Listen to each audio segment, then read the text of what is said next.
Hello, I am printf, and this is going to be another one of my Cannon Rush tutorial videos.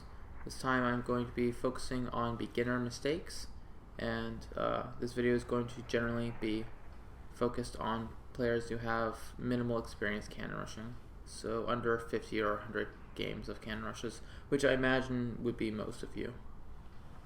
So hopefully you learn something and can apply it to your own games.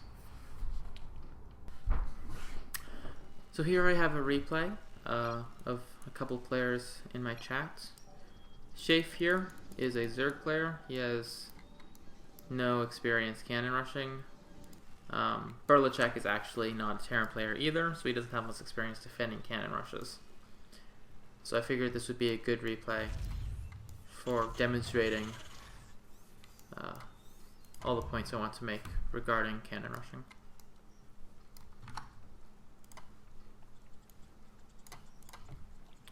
So the first thing is you have to have a solid plan going into the game.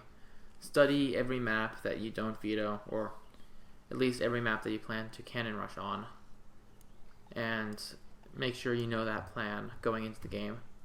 Here, Shafe already has a plan from watching my stream, so he's got that part covered. So he comes in here and he builds his pylon because that's his plan. If you get to the opponent's base and you don't know what your plan is, then you will waste a while running around trying to figure out where to place a pylon, and that just delays the rush. From here, it's about keeping the probe alive. You can see him queuing up move commands to make sure it's constantly moving. And he gets the first cannon here on the low ground so that it's safe. Now, what he should have done is he should have left his probe here, so that if workers were pulled, he could wall it in immediately. The first cannon getting up is pivotal. If the first cannon finishes, your chances of winning are like 7 times higher than if it does not finish. So you need to make sure that this cannon gets up at all costs, which means in this case, he should have left his worker down here, so that if workers were pulled to attack it, he can build some pylons to wall it in.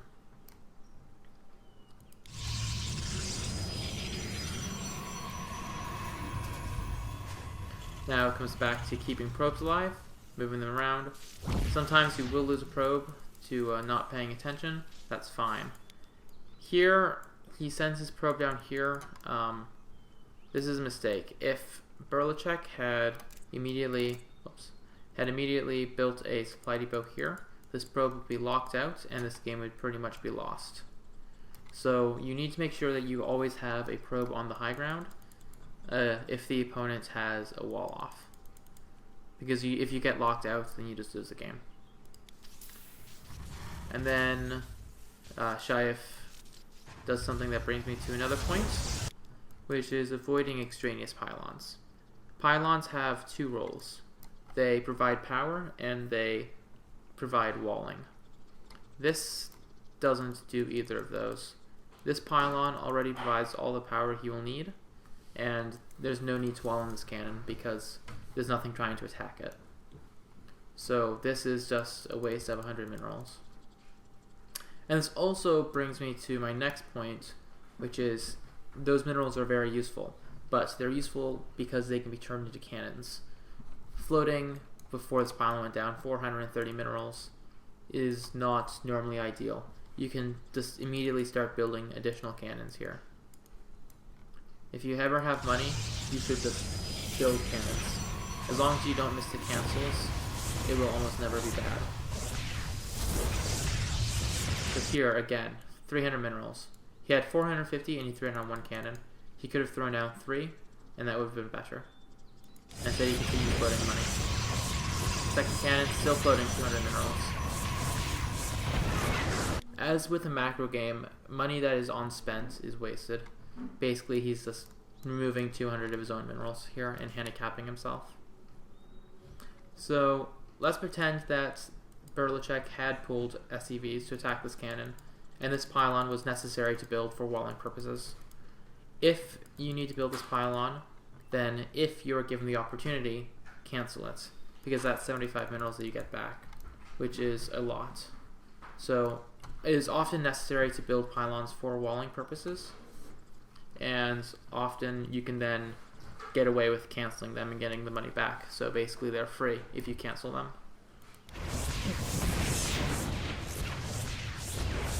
So once you get your first cannon up, you can then use it to leapfrog to the opponent's command center, or nexus if you're playing against a Protoss player, by building cannons that are within protection of this cannon. So it has a pretty big range, reaches about here-ish. So this cannon is safe, this cannon is safe. Any SCVs that try to attack them will just die to this cannon. So only Marines and Stalkers or Mothership Cores in Protoss versus Protoss can deny these cannons. So you're virtually guaranteed to get them up if you build them. So you then need to take advantage of that to get cannons up in range of the command structure.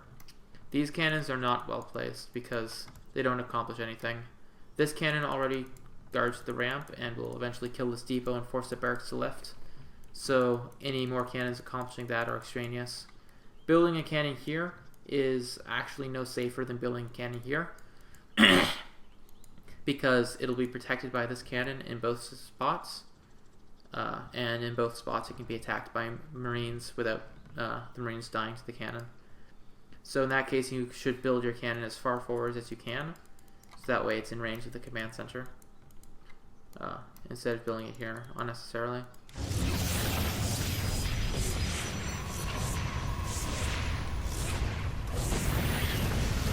Type then cancels that cannon. I'm not entirely sure what his motivation was for that, because he lets this cannon finish. So again, this is on an extraneous cannon. This one was extraneous as well, so canceling it was actually probably correct, but canceling this one and not this one is questionable, and he should have been building the cannons here initially anyway, instead of building these, then canceling one of them, and then building cannons here. You just have to go straight for the throat. Every second that you delay killing his command center is another second that he can spend mining resources to defend the rush with. And this actually brings me to another point of keeping your cannons close together. Unless you have a specific need to spread out your cannons, such as guarding the ramp. If this cannon weren't here, maybe this would be useful, so that if Berlichek decided to fly away, you can easily guard the ramp with your cannon and prevent SCVs from escaping. But with a cannon already here, this is extraneous. So other than like one cannon at the ramp and maybe spreading out your cannons to like go around a bunker, aside from that, your cannon should be clumped tightly and in range of the command center. So like building a cannon here and a cannon here and a cannon here is bad, but building 3 cannons right here is good, because that way they can support each other in a fight.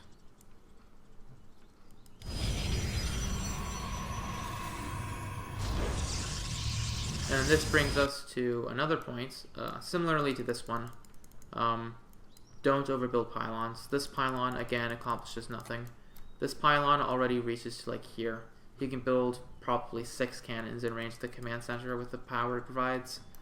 This pylon doesn't help at all. Some people, not necessarily in this game, but in other games, will be afraid of losing their pylon and having their cannons be unpowered because it's an Artosis.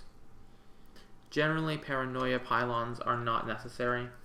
If your pylon is being targeted, then yes, build another pylon to prevent having your everything unpowered. But building another pylon just for the purpose of paranoia is generally just wasted money, unless you're afraid that you're going to lose your probe before you break the bunker, or before you can throw down another pylon or whatever. Because as long as you have a probe, losing a pylon isn't a threat. And here Berlichek expresses his belief that he is dead, which turns out to be warranted.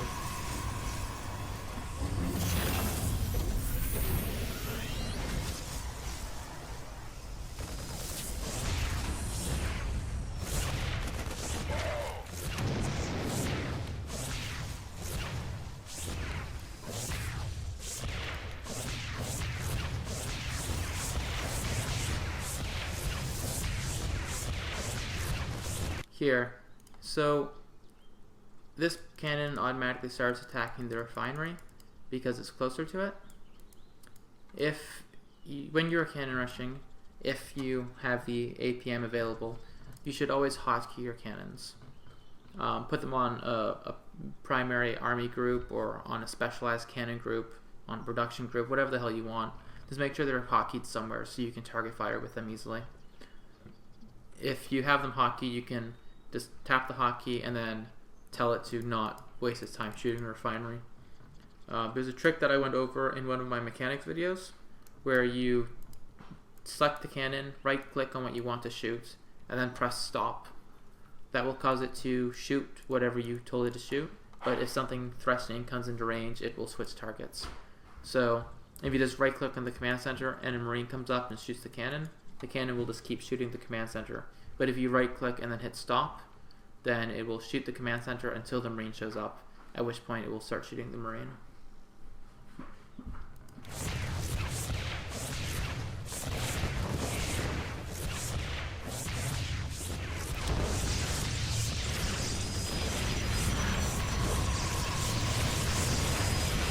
And then from here, Shife just kind of goes on to win the game. Perlotrek does manage to get tanks out, but behind this Shife was transitioning and gets the Stargate out.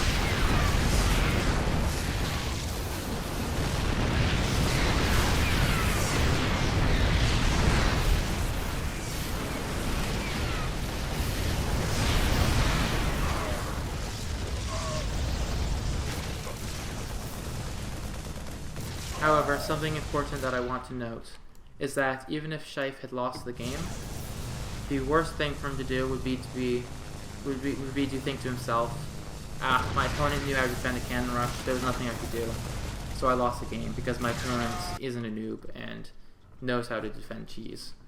If you ever find yourself thinking that, stop yourself, because there's almost certainly something you could have done better. And if I were the one playing that game, I almost certainly would have won. So before you consider the fact that you're doing a cheese build and if your opponent knows how to defend, you lose, consider the fact that you made a lot of mistakes, most likely, if you lost the game. And that if you cleaned up those mistakes, then you would have won. Don't think of cannon rushing as any different than you think of macro games. If you want to improve at it. So I hope that this has helped you get an understanding of how to cannon rush. Obviously, the best way to learn is to just do it. Go on the ladder, cannon rush a bunch of times. They're quick games, they're fun games, and it's the best way to learn. But hopefully this will help your learning of it be a little bit more efficient, and maybe a little bit more enjoyable as well. It's been printf. Have a good day.